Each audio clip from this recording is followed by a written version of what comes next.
Hello, नमस्कार दोस्तों। मैंने जो अपनी लास्ट वीडियो में जो आपको हमारी अर्थ के अंदर जो हमारे अर्थ के आंतरिक भाग है ना, उनके बारे में जो लास्ट वीडियो में थ्योरी की क्लासेस करवाई थी ना, उसी पर बेस्ड कुछ ये क्वेश्चंस बनाए हैं। ये कुछ बुक से या पीछे जो एक दो एग्जाम ऐसे देखे हैं जहाँ मतलब कि एसएसटी टीजीटी के एग्जाम से हुई ये क्वेश्चंस उठा के मैंने एक प्रैक्टिस सेट बनाया है। मैंने सोचा कि थ्योरी क्लासेस होने के बाद प्रैक्टिस सेट होना चाहिए, इसलिए मैंने कुछ क्वेश्चंस बनाए हैं। तो अगर आप लोगों को ये प्रैक्टिस सेट जो मैं बना के लाई हूँ, ये क्वेश्चंस इस तरह की वीडियो पसंद आती है, अगर आप चाहते हैं कि मैं हर थ्योरी क्लास के बाद ऐसी वीडियो बनाऊँ, तो प्लीज़ मैं वीडियो को लाइक करके और कमेंट बॉक्स में बताइएगा कि आप ऐसी वीडियो चाहते हैं या नहीं। तो चलिए भाई, हमारे क्वेश्चंस को अब शुरू करते हैं। ये मैंने हमारे जो लास्ट टॉपिक था ना, जो हमारी लास्ट वीडियो थी, हमारी पृथ्वी के अंदर जो पृथ्वी की लेयर्स हैं उनके ऊपर बनाई है, ठीक है ना। तो चलिए उसी पर बनाए हैं ये क्वेश्चंस। तो शुरू करते हैं भाई। विश्व की सबसे गहरी खान कहाँ पर स्थित है? हमने जैसे पढ़ा भी था तो कहाँ है भाई? विश्व की सबसे गहरी खान कहाँ है? उत्तर अमेरिका, एशिया, दक्षिण अमेरिका या दक्षिण अफ्रीका? तो ये ध्यान रखिएगा, विश्व की सबसे गहरी खान जो है वो दक्षिण अफ्रीका में है और ये सोने की खान है, ठीक है ना। और इसकी गहराई 4 किलोमीटर तक है, ठीक है ना। चलिए हम सेकंड क्वेश्चन पर नेक्स्ट क्वेश्चन पर आ जाते हैं। अभी हमने जो पढ़ा था उसमें महाद्वीपीय पर्पटी की मोटाई कितनी है और वह किन किन खनिजों से बनी है? अब हमने पढ़ा था कि महाद्वीपीय पर्पटी पर्पटी के बारे में पढ़ा था। हमारी जो अर्थ की फर्स्ट लेयर पर्पटी होती है और फर्स्ट लेयर पर्पटी है, तो महाद्वीपों में उसकी मोटाई अलग है और समुद्रों में उसकी मोटाई अलग है। अगर आप लोगों को पता है तो आप खुद से सोच लीजिए, फिर देखिए सही क्वेश्चन सही है या नहीं। तो पहला इसमें ऑप्शन है 35 किलोमीटर सिलिका और एल्यूमिना, 35 किलोमीटर सिलिका और मैग्नीशियम, 5 किलोमीटर सिलिका और एल्यूमिना, और इसमें से कोई नहीं। तो इसमें राइट आंसर क्या होगा भाई? सोचिए। हमने क्या पढ़ा था कि 35 किलोमीटर है और किससे बनी है, उसको क्या कहा गया? सीएल। तो सिलिका और एल्यूमिना, यानी कि ये ऑप्शन हमारा ठीक होगा, ठीक है ना। और जो समुद्र में जो हमारी परपटी है वो 5 किलोमीटर है और उसकी 5 किलोमीटर होने के बाद वो बनी किससे है? सिलिका और मैग्नीशियम से, जिसको सी में कहा गया है, ठीक है ना। तो चलिए भाई नेक्स्ट क्वेश्चन की तरफ चलते हैं। लावा पृथ्वी की कौन सी परत में मिलता है? जो मैग्मा, जो लावा निकलता है जिससे आग्नेय चट्टानें बनती हैं, वो हमारे अर्थ की कौन सी लेयर में मिलता है? क्रोड में, परपटी में, मेंटल में या बाह्य क्रोड में? तो आपको पता ही होगा कहाँ मिलता है, मेंटल में, ठीक है। चलिए भाई अब आगे चलते हैं। अब ये देखिए, केंद्रीय क्रोड किस किस खनिज से बना है? हमने पढ़ा था ना, केंद्रीय हमारी जो क्रोड है उसका जो आंतरिक भाग है वो किस किस चीज़ से है। जैसे हमने पढ़ा था पर्पटी में सीएल, सी में, और इसमें निफे। तो निफे में क्या आ जाएगा भाई? निकिल और ferrous, silica magnesium, silica alumina और निकिल और एल्यूमिना। तो आप सोचिए किस चीज़ से बना है? तो बनी है हमारी जो अर्थ है उसके अंदर की क्रोड है वो किससे बनी है? निकिल और फेरस से, ठीक है ना। तभी तो उसे नेफे कहा गया है। फेरस का मतलब यहाँ आयरन है, और आयरन अगर ये क्या है? हैवी धातु, बहुत भारी मेटल्स हैं, बहुत भारी धातु है या मटेरियल्स है, इसीलिए जब हमारी अर्थ के सेंटर में स्थित है ये, ठीक है ना। अच्छा अब चलते हैं भाई, हमारी पृथ्वी की त्रिज्या कितनी है?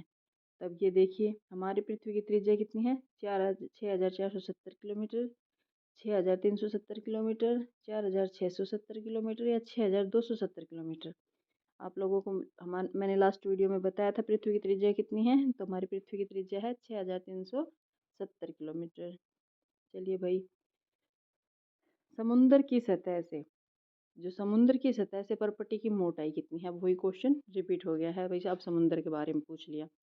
तो अब ये बताइए, आपने पढ़ा था कि जो महाद्वीपीय सतह है वहाँ 35 किलोमीटर है ना और जो समुंदर की सतह है वहाँ 5 किलोमीटर। समुद्र की सतह पर परपटी की मोटाई 5 किलोमीटर, जिसे सी में कहा गया है, सिलिका और मैग्नीशियम। और महाद्वीपीय सतह पर क्या है? 35 किलोमीटर है ना। महाद्वीपीय सतह पर 35 किलोमीटर है और वो कितनी है? किससे बनी है? वो आपके सिलिका और एल्यूमिना से, जिसको सीएल कहा गया है, ठीक है। तो इसका राइट आंसर आपका होगा 5 किलोमीटर समुद्र की सतह पर। हमारी पृथ्वी की परत मेंटल की मोटाई कितनी है? अब आपने को पढ़ा था कि हमारे पृथ्वी की परत जो 3 लेयर्स हैं, परपटी, मेंटल, क्रोड, तो अब तक हमने परपटी के बारे में जाना, वो 35 किलोमीटर महाद्वीपों पर, 5 किलोमीटर समुद्र में है। तो अब हम आ जाते हैं मेंटल पर। तो हमने जो पढ़ा था मेंटल की कितनी है भाई, इसमें दिया है 35 से 2900 किलोमीटर, 35 से 3500 किलोमीटर, 40 से 2900 किलोमीटर, या कोई नहीं। तो हमें ये तो पता है कि भाई हमारी परपटी है वो तो हो गई आपकी 35 किलोमीटर, ठीक है, 35 किलोमीटर तक परपटी है, और 35 से 2900 किलोमीटर तक आपकी मेंटल में आती है। तो आपकी मेंटल जो है वो कितनी, उसकी मोटाई कितनी है, 35 से 2900 किलोमीटर तक आपकी मेंटल की लेयर फैली हुई है, ठीक है। पृथ्वी की परतों में सबसे पतली परत कौन सी है, तो हमारी जो अर्थ की लेयर्स हैं उनमें सबसे पतली, भाई सबसे पतली, हमें उनकी मोटाई के बारे में पता होना चाहिए। जैसे मेंटल तो 2900 किलोमीटर तक है, क्रोड उससे भी ज़्यादा है, तो हमारी जो परपटी है वो ही सबसे कम है। अब ये बाह्य क्रोड आ गई, तो बाह्य क्रोड क्रोड में ही इंक्लूड हो जाएगी, ठीक है ना। तो इसलिए परपटी सबसे पतली परत हमारी परपटी, पतली का मतलब ये नहीं छिलके जैसी, पर मेंटल और क्रोड के मुकाबले पतली है, 35 और 5 किलोमीटर, ठीक है ना। अच्छा भाई, आ जाते हैं अब हमारे नेक्स्ट क्वेश्चन पर। अभी क्या करें, हमारी पृथ्वी पर मिलने वाले खनिज हमें कहाँ से प्राप्त होते हैं, ये ध्यान रखिए। अभी हमने खनिजों में पढ़ा था, जो लास्ट वीडियो थी उसमें हमने पढ़ा था वर्षा में आते हैं भाई, या पृथ्वी से निकलने वाले लावा से आते हैं, या इन दोनों में से कोई नहीं है, या ये दोनों ही हैं भाई, दोनों से, वर्षा से भी और पृथ्वी से भी निकलने वाले लावा से, इन दोनों से हमें खनिज मिलते हैं। तो आपका राइट आंसर क्या होना चाहिए भाई, तो हमने पढ़ा था कि हमारे पृथ्वी से जो लावा आता है, जो हमारी पृथ्वी के अंदर लावा है, उसी से बाहर खनिज निकलते हैं। लावा के जरिए ही जब ज्वालामुखी फटता है, और जो ज्वालामुखी के फटने के बाद जो लावा बाहर आता है, वो जब अर्थ पर आकर ठंडा हो जाता है, तो उसी में हम खनिज, उन वहीं हमें खनिज मिलते हैं। तो खनिज हमें कहाँ से मिलते हैं, पृथ्वी से निकलने वाले लावा से, ठीक है ना। अब आगे स्थल मंडल का क्या, स्थल मंडल का तात्पर्य है, क्या तात्पर्य, स्थल मंडल किसे कहा जाता है, तो पृथ्वी के आंतरिक भाग को, पृथ्वी का मध्यवर्ती भाग, पृथ्वी का ऊपरी भाग, या पृथ्वी की बाह्य पपड़ी। तो किसको कहा जाता है स्थल मंडल, पृथ्वी की बाह्य पपड़ी को, जो बाहर ऊपर वाली जो परत है ना, ऊपर जो लेयर है उसको। अच्छा भाई, चलिए नेक्स्ट क्वेश्चन पर चलते हैं। अब ये देखो क्या लिखा हुआ है।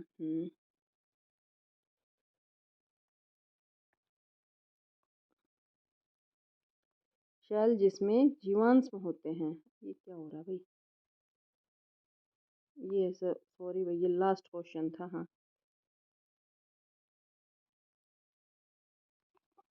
इसलिए ये स्क्रॉल नहीं हो रहा ऊपर। अब आप यहाँ समझने की कोशिश कीजिए।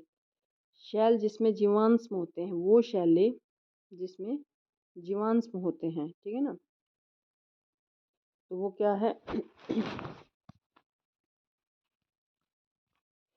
सॉरी, शैल जिसमें जीवांश होते हैं वो आपकी अवसादी सेल है, कायांतरित सेल है, आग्नेय सेल है, या कोई नहीं, ठीक है ना। तो जीवांश मैंने आपको बताया था, जीवांश किस सेल के अंदर होते हैं, जैसे कायांतरित सेल है। अब वो जब सॉरी अवसादी सेलें हैं या कायांतरित, तो अवसादी सेलों में जीवांश मिलते हैं। जैसे जीवांश में क्या होते हैं भाई, जैसे कोई पेड़ पौधे टूट गए हैं, या कोई जानवर मर गया है।